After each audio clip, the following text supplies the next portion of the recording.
자, 엔캠을 같이 보도록 하겠습니다. 자, 우리가 예상한 대로 엔캠은 결국 7월에 12 물량 전환된 시점에 맞춰서 바닥을 잡더니 올라주는 흐름이 나와주고 있습니다. 자, 일단 오늘 상승을 만들 수 있었던 이유라고 한다면은, 자, 반기 보고서가 나왔고, 이 반기 보고서에서 결과적으로 3월에 악재로 작용했었던 자, 실적 관한 이슈를 자, 적자에서 흑자로 전환을 하면서 반등에 성공을 했다. 반대 흐름을 만들어냈다는 거예요. 자, 그러면은 이러한 흐름을 이어나갈 수 있을 것인지가 가장 중요하겠죠. 이 정도 상승으로 여러분들 수익으로 전환되시는 분들도 분명히 계실 겁니다. 하지만 여러분들은 평단이 조금 더 위에 있다 하시는 분들께서는 자, 아직 좀 모자라요. 그러면은 우리가 어디까지 갈 수 있는지 보는 거 중요하고요. 그 다음에 그 구간에서 어떻게 대응을 할 것인가, 요거 보는 것도 굉장히 중요하기 때문에 오늘 영상에서 어떻게 대응을 해야 되는지 또 어디까지 갈 것인지 가는 과정은 어떤 모양이 나올 것인가, 이런 것들 종합적으로 말씀드리도록 할 테니까 영상 끝까지 집중을 부탁을 드리겠습니다. 그리고 본격적으로 시작하기 앞서서 우리 엔캠 시원하게 한 번 더 올라갈 수 있도록 우리 전부 다 수익 가지고 나갈 수 있도록 좋아요와 구독 한 번씩만 눌러주시면 정말로 감사드리겠습니다. 자, 일단 이런 시원한 상승을 가는 길에서도 이제 반기 보고서 먼저 보도록 하겠습니다. 제가 광복절 어제 출근을 해서 한번 말씀드렸지만 못 보신 분들을 위해서 좀 간단하게 설명을 한번 더 드리도록 할 텐데, 일단 요거부터 먼저 보도록 할게요. 자, 파생 상품 거래 손실 발생, 요거를 좀 보도록 할 건데, 자, 이제 손실 잔고를 봤을 때 손실 잔액이 얼마입니까? 자, 3,300억이다 라고 나와 있지만, 자, 이거는요 결국에는 실질적 현금 유출이 없는 손실이다. 그렇기 때문에 악재로 반영이 될 수가 없다라는 겁니다. 지금 전환사채를 공정가치로 평가해서 재무제표에 반영을 한 것이기 때문에 결과적으로 전환사채의 전환가 밑에 있는 상태에서 주가가 올라오다 보니까 이게 손실로 잡힌 것 뿐이지 절대로 현금 유출이 있는 손실이 아니다. 부채인식으로 평가 손실이 발생을 했다라는 것을 명확하게 알 수가 있기 때문에 요거 참고해 주시고요. 자, 반기 보고서 같이 한번 보도록 할게요. 자, 일단 연결 포괄 손익계산서 보시게 되면요. 자, 영업이익이 흑자로 전환했다. 최근 3개월 흑자로 전환했다는 걸 명확하게 알 수가 있는데, 자, 많은 분들이 이 누적에 관해서 걱정을 많이 하십니다. 자, 최근에 흑자로 전환됐다고 하지만 여전히 누적은 적자가 아니냐, 이렇게 생각하시는데, 자, 이거는요 엔캠의 상승의 표면적인 이유와 연관이 있습니다. 자, 표면적 이유는요, 인플레이션 감축법이었어요. 그죠? 1월 달부터 상승을 가능케 했던 재료. 그런데 이 인플레이션 감축법은요, 보조금을 지원을 한다라는 명목도 있지만 사실상 중국을 배제하는 법안이다. 이렇게 보는 측면이 더 큽니다. 어떻게 보면은. 사실상 엔킨 같은 경우에는요, 많은 매출을 중국에서 발생을 시키고 있는 상황. 자, 현지 법인도 있고 현재 공장이 굉장히 많기 때문에 중국에서 매출을 발생하고 있었는데, 자, 인플레이션 감축법으로 본인들이 글로벌 1위가 되겠다, 중국을 배제하겠다라는 확실한 방향성을 잡은 이후에는요, 사실상 중국에서 매출 줄어들 수밖에 없다라는 거예요. 그에 반해서 가장 힘을 쏟고 있는 북미에서는 오히려 매출이 늘어났다. 그렇기 때문에 사실상 본인들이 표면적 이유인 인플레이션 감축법에 맞춰서 스탠스를 확실하게 가져가고 있다는 거기 때문에 여러분들이 걱정하시는 것처럼 앞으로도 계속해서 적자를 볼 것이다, 그런 거는 사실 그렇게 중요한 건 아니라는 겁니다. 우리가 봐야 되는 거는, 자, 인플레이션 감축법 표면적이라고 했는데, 그러면은 표면적이지 않고 진접적으로 엔캠의 상승에 관여하는 재료는 무엇인가, 이걸 좀 확인해 봐야 되는데, 자, 저는 항상 여러분들한테 같은 말씀만 드립니다. 엔캠은요 1월 달부터 상승 표면적 이유인 인플레이션 감축법으로 올라왔다라고 하지만 결과적으로 우리가 봐야 되는 거는 인플레이션 감축법이 아니라 엔캠 이 종목, 이 세력들이 가지고 있는 추가 상장 물량에 대해서 확실하게 알고 있는 게 그만큼 중요하다라는 거예요. 자, 왜냐면은 엔캠이 최소한 인플레이션 감축법으로 주가를 올리고자 했다라면은 적어도 23년에 올렸어야 된다. 자, 보시게 되면요, 엔캠은 다른 2차 전지주들이 인플레이션 감축법의 혜택을 받으면서 주가 올라가고 있을 때 고공행진을 할 때 말 그대로 전혀 미동조차 없었어요. 그러다가 1월 달이 돼서 주가가 올라왔었는데요. 자, 인플레이션 감축법 1월 달에는 우리가 알다시피 호재가 아닌 악재로 작용이 되고 있을 때다. 실제로 1월 달에 많은 2차 전지주들이 주가가 엄청난 하락이 나오고 있었습니다. 왜? 불확실성이 제기가 됐기 때문에. 자, 이 불확실성이라고 한다면은 여러분도 다 아시는 트럼프가 대선에 출마를 한다라고 선언을 했는데 이 트럼프의 공약 중에 어떤 게 있었습니까? 자, 자국민 우선 정책. 나는 외국 기업의 보조금 혜택을 주지 않겠습니다. 인플레이션 감축법을 폐지하겠다라고 얘기를 했어요. 그러면은 사실상 이 세력 입장에서는 이게 폐지가 된다라고 했을 때 내가 엔캠의 상승 재료라고 생각했었던 자, 인플레이션 감축법. 그래서 공장 증설을 어마어마하게 하기 위한 투자를 진행했었는데 이게 지금 어떻게 될지 모른다라는 거예요. 인플레이션 감축법으로 글로벌 1위가 되겠다라고 얘기를 했지만 사실상 이 법안이 없으면요 1위는 택도 없습니다. 예, 실제로 중국의 틴츠 같은 경우에는 글로벌 1위를 차지하고 있고 엔캔과 격차가 엄청나게 벌어져 있어요. 그리고 격차를 좁힌다고 하더라도 사실상 가격 경쟁 쪽에서 상대가 되지 않기 때문에 1위가 될 수가 없는데 트럼프가 이거를 없애버리겠다고 하는 거예요. 그러면은 지금 내 돈 수천억이 들어가 있는 이 상황에서 세력들이 선택할 수 있는 건 뭡니까? 단 1%의 불확실성이라도 배제를 하려고 할 것이다. 그래서 인위적인 상승이 나올 수밖에 없었다는 거예요. 자, 그러면은 얘네가 얼마나 많은 물량을 가지고 있길래 이런 식으로 주가를 의도적으로 말도 안 되게 올릴 수가 있느냐 생각을 해봐야 되는데 자, 일단 제가 반기 보고서가 나왔기 때문에 반기 보고서 기준으로 보면서 설명을 좀 해드리도록 하겠습니다. 자, 반기 보고서 들어가셔서요 여러분들도 보실 수 있어요. 증권 발행을 통한 자금 조달에 관한 사항 가시면은 자, 증자 현황 이미 6월 30일 기준으로 전환이 다 된 물량에 대해서 우리가 확인을 할 수가 있고요. 자, 6월 30일 기준으로 봤을 때 아직 전환이 되지 않은 물량에 대해서도 확인할 수가 있습니다. 자, 일단 우리가 앞에서 보게 되면은 자, 올해 말부터 죄송합니다. 작년 말이죠. 작년 말부터 엄청나게 많은 물량들이 전환이 됐다라는 걸 알 수가 있고 최근에 이제 전환권 행사 뭡니까? CB가 전환됐다는 것도 알 수가 있는데 아직 남은 물량도 이렇게 많아요. 결국에 세력들이 7월까지 주가를 끌고 올 수밖에 없었던 이유는 이 CB 때문입니다. 왜? CB가 가장 다 큰 단일 물량인데 그 물량이 7월인 돼야지 다 전환이 가능하기 때문에 8월인 지금까지도 아직 다 전환을 하지 못했습니다. 자, 5월에 나올 수 있는 물량 11회차 물량 43만 주 있었고요. 그 중에 얼마 나왔습니까? 자, 27만 주 나왔기 때문에 16만 주 남아있다. 확인할 수 있고요. 그 다음에 그 뒤에 가장 큰 물량이었던 12회차 물량 161만 주 중에 97만 주 정도가 전환이 됐기 때문에 64만 주 남아있다. 확인할 수가 있고 13회차 물량 가장 최근에 나온 물량이죠. 7월 22일에 나온 물량이 자 42만 주예요. 70만 주 있었기 때문에 얼마 남았습니까? 28만 주 남아있다라는 걸 정확하게 알 수가 있고요. 다 더하면은 108만 주 정도 되는 물량. 아직도 이렇게나 많은 물량이 남아있다라는 거예요. 그런데 결국에 우리가 봐야 되는 거는요. 앞에서 이 세력들이 가지고 있는 물량이 요거밖에 없었는가? 물론 더 있었습니다. 자, 보시게 되면요. 12뿐만 아니라 BW 물량, 그 다음에 제3자 별종 물량이 있었는데 차이점이라고 한다면은 전환 가능 기간이 달랐다는 거예요. 이 BW 물량, 제3자 별종 물량은요, 자, 114만 주, 212만 주로 적지 않은 물량입니다. 그리고 사실상 3월 31일 반기 보고서에서 알 수 있는 내용은 이거 3월 31일 기준으로 봤을 때 그 전에 이미 다 전환이 됐어요.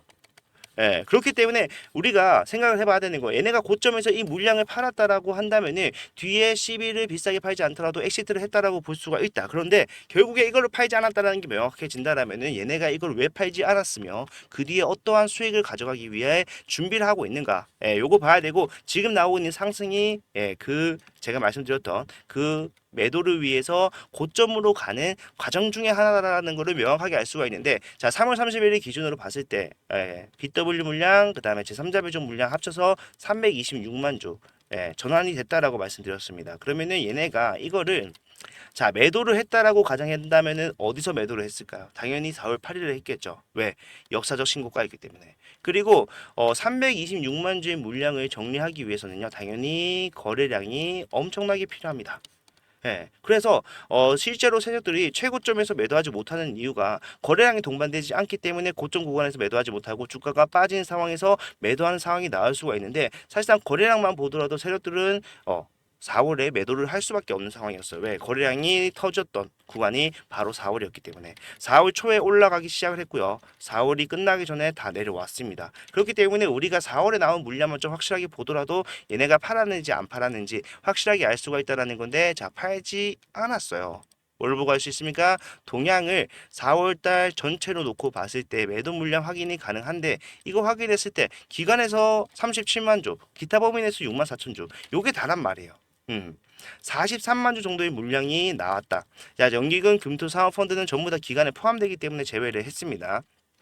자, 43만 주 정도 나왔는데, 자, 326만 주 중에 43만 주 매도했다라고 해서 이거 엑시트했다라고 보면 된다, 안 된다? 안 된다라고 했습니다. 왜? 뒤에 나올 수 있는 물량도 275만 주가 남아 있는 상황에서 얘네가 43만 주를 매도를 하고자 주가를 이렇게 뺐다라면은 얘네들은 바보라는 거예요. 예, 근데 얘네가 바보겠습니까? 당연히 아니죠. 예, 그러면 얘네가 매도하지 않았다는 거는 확실해진다는 건데, 자, 왜 매도하지 않았을까? 제가 아까 말씀드렸다시피 엄청나게 큰 물량, 거래량이 필요한 물량이었고 그 당시 유동주식에서 생각해 보면은 자 1,000만 주가 채 안 됐어요.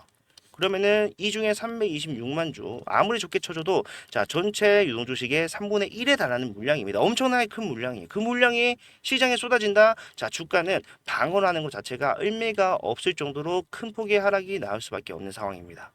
예, 물론 엑시트를 한다라면은 그 뒤에 주가가 빠지든 말든 세력들 신경도 쓰지 않겠지만 결과적으로 우리가 생각해야 되는 건 뭐예요? 뒤에 남아있는 물량이 12 물량이 있다라는 겁니다.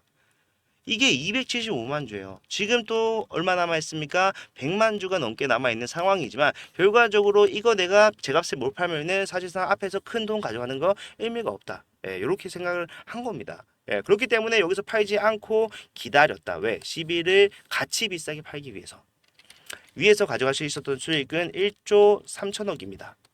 그런데 얘네가 6월 반기 보고서 기준으로 봤을 때 이제 6월까지 나올 수 있는 12회차 물량까지 전환이 되죠. 그러면은 얘네가 뒤에 물량이 늘어났기 때문에 어쨌든 326만 주에서 아까 말씀드렸던 거 43만 주 중에서 나온 물량 그리고 161만 주 중에서 나온 물량 요것들을 같이 매도했다라면은 사실상 더 큰 수익을 가져갈 수 있지 않을까 생각을 하겠죠. 그런데 결과적으로 얘네 6월 19일 날 가장 큰 97만 주의 물량이 한 번에 전환이 됐기 때문에 자 여기까지 매도를 했다라고 봤을 때 6월 17일 권리 매도해서 전량 매도했다라고 한다면은 자 27만 6천원 자 460만 주가 넘는 물량을 여기서 정리했다고 하더라도요 위에서 326만 주만으로 가져갈 수 있었던 수익 얼마입니까?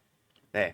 이 수익을 1조 3천억인데 여기서 460만 주가 넘는 물량으로 매도해봤자 자 1조 2천억 좀 넘는 물량밖에 수익 가져갈 수밖에 없단 말이에요. 이 정도 수익밖에. 그렇기 때문에 결국에는 뭐다? 자 엔캠의 세력들은 만약에 위에서 팔았다라면 모르겠지만 주가가 빠지는 상황에서 이 하락 결국에 엑시트를 통해서 나오고 있는 거라면요. 자 앞에서 그냥 파는 게 나았다라는 거예요. 어쨌든 내가 1조 3천억을 챙기고요. 그 뒤에 똥값이 되든 말든 만 원에는 팔 수 있을 거 아니에요. 내가 나오는 물량 그냥 만 원에 팔면 어쨌든 플러스 알파인데 얘네들은 물량을 더 많이 팔지만 결국에는 수익 위에서 가져갈 수 있었던 것보다 훨씬 더 적은 수익을 가져가고 있다. 이게 결국에는 세력들 뒤에 올라갈 수밖에 없는 근본적인 이유라는 겁니다. 우리는요 항상 상황에 대해서 생각해야 돼요. 엔캠의 전환가격이 낮기 때문에 언제든지 팔아도 될 것이다. 그러면은 그런 거 신경 썼더라면은 여기서 팔았어야죠. 예. 저는 이게 결국에 우리가 바닥을 잡아야 되는 이유라고 말씀을 드렸고요. 바닥을 잡는 흐름 속에서 올라오고 있는 이 상황, 저는 더 갈 수밖에 없다라고 생각을 합니다. 상승만 하진 않을 겁니다. 매물대가 촘촘히 쌓여 있는 구간에서 상승만 하진 않을 거예요. 상승과 하락을 반복하면서 가겠지만 결국에 1월 달에서부터 우리가 기다려던 구간이 시작이 됐다는 거고 자 2월 4월에 했던 대응 어떤 거였습니까? 결국 똑같은 거였다는 거예요. 12일을 생각을 했다. 2월에 고점을 만들 수밖에 없는 이유. 자 12일은 7월이 돼야지 다 나오는데 5개월 동안 끌고 갈 수 있습니까? 4월에 나오는데 4월인데 7월에 나오는 거 3개월 동안 끌고 갈 수 있어요? 없다는 거예요. 주가를 계속해서 상승 만들면요. 개인들은 좋겠지만 세력들 입장에서는 계속해서 수익 실현 물량을 퍼다 줘야 돼요. 천문학적인 돈이 될 겁니다. 그러면은 이거 어떻게 해야 돼요? 자, 시간을 벌기 위해서 기간 조정을 줍니다. 그리고 사실상 주가가 올라갔을 때 시비를 정리할 때 600만 주에 달하는 물량을 매도할 때 받아줄 수 있는 사람들은요. 여러분들이 아니라는 거예요. 결국 지금 구간에서 엔캠이 다시 올라가는구나라고 생각을 하고 진입하는 이 신규들에게 그러한 물량을 넘길 겁니다. 그래서 여러분들은 털어내고 가는 수급이다. 그래서 말도 안 되는 하락을 앞서 연출을 했던 거라는 거죠. 자, 가정을 해보겠습니다. 주가가 올라갔어요. 우리가 생각한 대로 올라갔어. 근데 여기서 이제 세력들이 매도를 해야 됩니다. 엑시트를 진행할 텐데 아무리 주가를 잘 컨트롤한다고 하더라도 자 일시적인 조정은 나올 수밖에 없어요. 큰 물량이기 때문에. 그러면은 사실상 여러분들 같은 사람들은 지금 이 구간에서 조정이 나온다 바로 같이 매도해 버려요. 근데 셀터 입장에서는 내 돈 써서 주가를 끌고 왔고 내 돈 써서 주가를 올렸는데 내가 파는 물량을 받아주는 게 아니라 나랑 같이 물량을 파는 사람이 있다라면 기분 어떨까요? 굉장히 안 좋겠죠. 그렇기 때문에 이러한 하락이 나오고 있는 거다. 자, 앞의 모습과 지금 모습이 다른 하락이 나왔던 이유는 결과적으로 뭡니까? 자, 주가를 빼는데 앞에서는 뒤에 물량이 남아있기 때문에 계속해서 기대감을 살려놔야 됩니다. 하지만 여기서는 뭐예요? 네, 주가를 엄청나게 누르고 마지막 상승을 준비한 단계이기 때문에 모양은 달 수밖에 없다는 거예요. 그래서 우리가 사실상 고점과 저점 정확하게 예상할 수 있었다면 모든 종목에서 수익을 볼 수가 있겠지만 그거는 현실적으로 불가능하다. 그래서 9만 원에 샀지만 올라가는 구간에서 최고점이 아닌 31만 원부터 분할 매도를 한 겁니다. 마찬가지로 주가가 빠질 때도 23만 원부터 분할 매수를 진행한 것도 마찬가지로 저점을 정확하게 알 수가 없기 때문에 여기서도 24만 원부터 분할 매수를 시작을 했고요. 결과적으로 마지막 타점 자 아시겠지만 19만 원이었습니다. 예. 잘했다라고 자랑하는 게 아니라요. 제 영상을 찾아보시면은 전부 다 알 수가 있는 내용들이기 때문에 저는 자신 있게 말씀드릴 수 있어요. 자, 우리는 이미 수익으로의 전환을 목전에 두고 있는 상황입니다. 자, 그렇지만 사실상 평단위 위에 계신 분들과 지금 뭐 수익으로 전환을 목전에 두고 있는 사람들이 대응이 다를 게 없다라는 겁니다. 앞에서 했던 대응, 수익이 난다는 거 확실하게 인지를 했고요. 주가가 빠지는 상황에서도 우리가 잡았던 타점은 일단 달리지 않았다. 이미 수익으로 전환이 됐습니다. 저는. 예, 그런 식으로 대응을 하다 보면은 결국에 여러분들 수익으로의 전환 빠르게 하시고요. 수익의 극대화까지 노려볼 수가 있다. 이런 것들 제가 전부 다 잡아드려요. 예, 타점 일일이 금액 확실하게 나오게 얼마에 잡으셔야 됩니다. 말씀드리고 이유 왜 사야 되는지 팔아야 되는지 이런 것들 전부 다 말씀드리면서 가고 있으니까 자 만약에 지금 구간에서 내가 손실이 크다 소액으로 전환을 빠르게 해야 된다라고 하신 분들 계시면요 제가 확실하게 여러분들한테 이러한 대응 도와드리도록 할 테니까 절대로 혼자 하려고 하지 마시고 우리 함께 대응을 하면서 다시 돌아온 엔캠의 상승 추세를